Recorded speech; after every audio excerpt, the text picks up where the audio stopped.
Assalamualaikum warahmatullahi wabarakatuh. Sebelumnya perkenalkan, nama saya Nasa Novelia dengan PM 23312014. Baik, jadi di video ini saya akan menjelaskan mengenai MVC atau Model View Controller.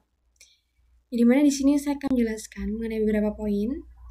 Untuk poin yang pertama, yakni mengenai pengertian MVC, Model View Controller, kemudian komponen MVC, kemudian alur kerjanya, kemudian juga penerapan dalam PBO, dan terakhir adalah kesimpulan.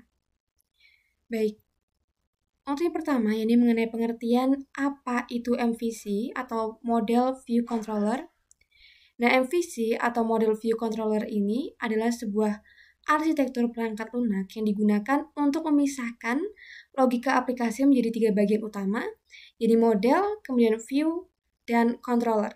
Nah, tujuan dari MVC ini adalah untuk meningkatkan pengelolaan dan pemeliharaan aplikasi dengan memisahkan tampilan, kemudian logika bisnis, dan pengendalian alur aplikasi. Kemudian, komponen MVC di sini untuk model sendiri, model berfungsi sebagai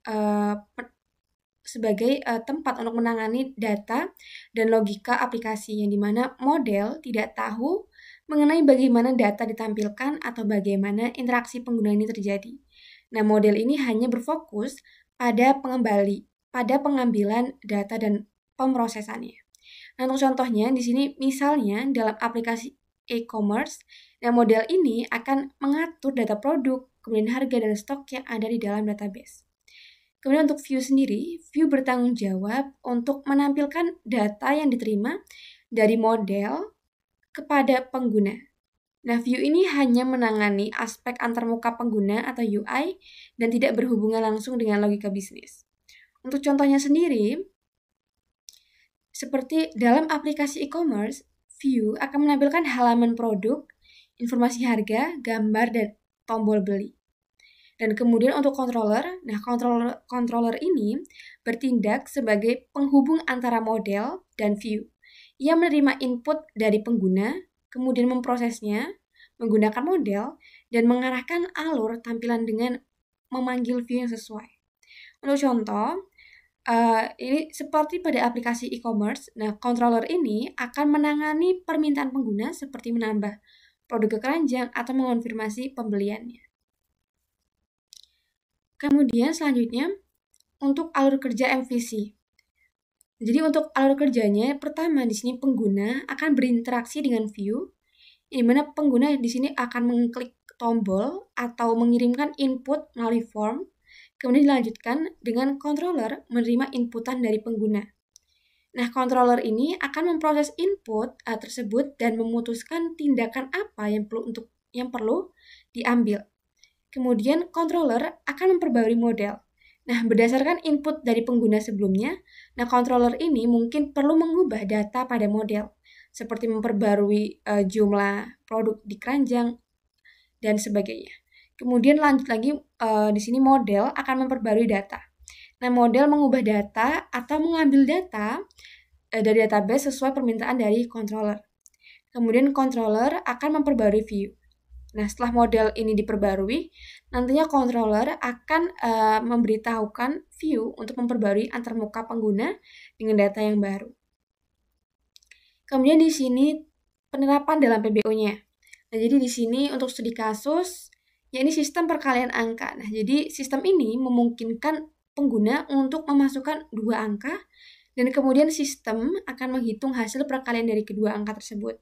Nah, sistem ini akan menggunakan pendekatan Model View Controller atau MVC. Nah, untuk komponen MVC-nya di sini untuk model, di sini menyimpan logika untuk hasil perkalian, kemudian untuk view, menampilkan antarmuka pengguna untuk memasukkan angka dan menampilkan hasil perkalian.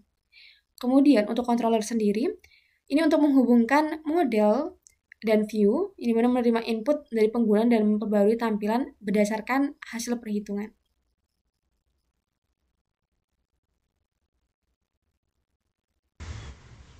Oke, jadi sebelum lanjut ke dalam programnya, jadi di sini saya menggunakan online Java Compiler IDE atau Jidodol.com. Oke, langsung aja ke dalam programnya.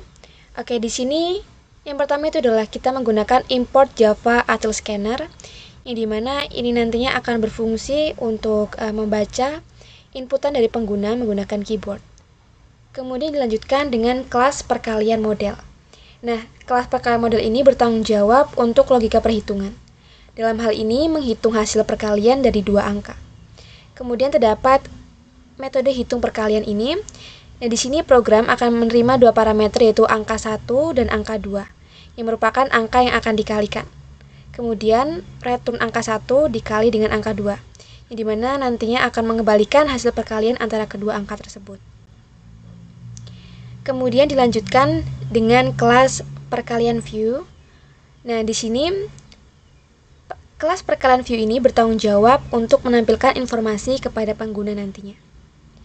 Di sini terdapat metode tampilkan hasil, yang dimana di sini nantinya program akan menerima parameter hasil yang berisi hasil perkalian dan menampilkannya pada layar.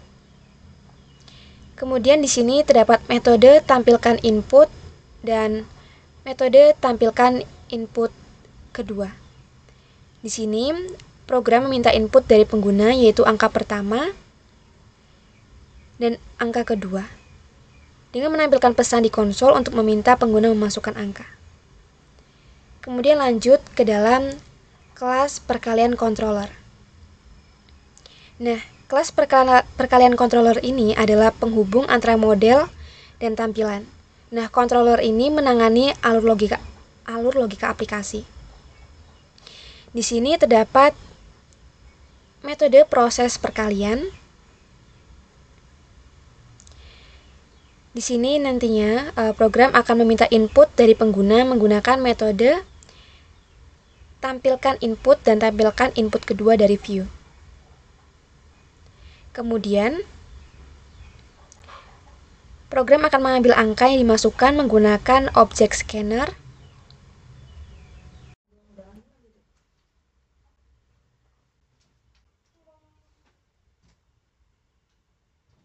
Setelah mendapatkan dua angka, pengontrol akan mengirimkan angka tersebut ke dalam model untuk dihitung menggunakan metode hitung perkalian.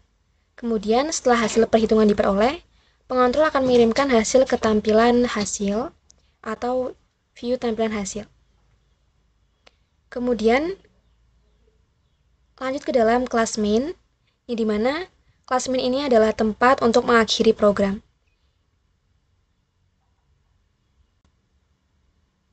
Yang dimana di sini terdapat langkah-langkah. Yang pertama yaitu kita membuat perkalian model untuk menangani logika perhitungan, kemudian dilanjutkan dengan perkalian view, yang dimana untuk menangani tampilan dan interaksi dengan pengguna.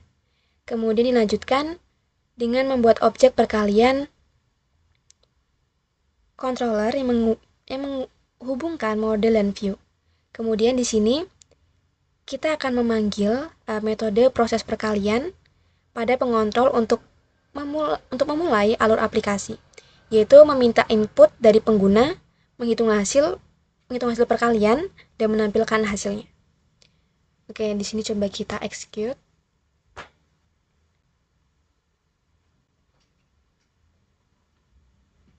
Oke, di sini coba kita kalikan 8 dengan 9. Oke. Jadi berhasil ya. Oke, kita lanjut ke dalam slide selanjutnya. Baik, mungkin itu saja penjelasan dari contoh pengimplementasian programnya. Dan selanjutnya ini mengenai kesimpulan. Nah, jadi MVC adalah pola desain yang sangat berguna dalam pengembangan aplikasi karena meningkatkan keterpisahan antara logika aplikasi dan antarmuka pengguna. Nah, pemisahan ini membuat aplikasi lebih mudah untuk dikelola dan dikembangkan tentunya. Nah, studi kasus sebelumnya ini menunjukkan bagaimana MVC ini dapat diterapkan untuk mengolah data produk, keranjang belanja, dan pesanan dalam aplikasi e-commerce. Baik, mungkin itu saja yang bisa saya sampaikan. Dan apabila dari penjelasan saya sebelumnya itu terdapat banyak kekurangannya, saya mohon maaf. Saya akhiri, wassalamualaikum warahmatullahi wabarakatuh.